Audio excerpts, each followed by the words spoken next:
রাজ্যে পালাবদলের পর মমতা বন্দ্যোপাধ্যায় থেকে দূরত্ব বাড়িয়েছেন তৃণমূল বিধায়কদের বড় অংশ।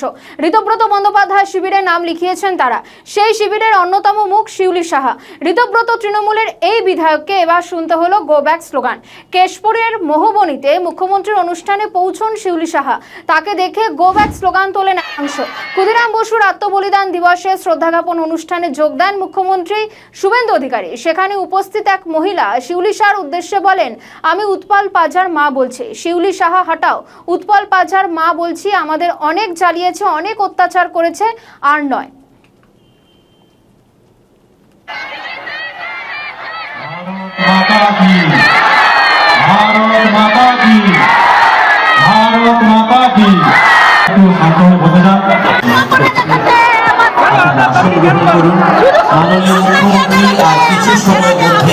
আমাদের মাঝে এসে উপস্থিত হবেন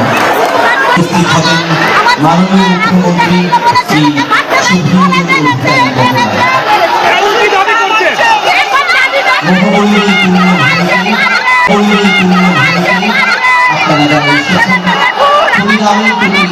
শ্রদ্ধা জানিয়ে আপনারা আসন আপনাদের প্রত্যেকের কাছে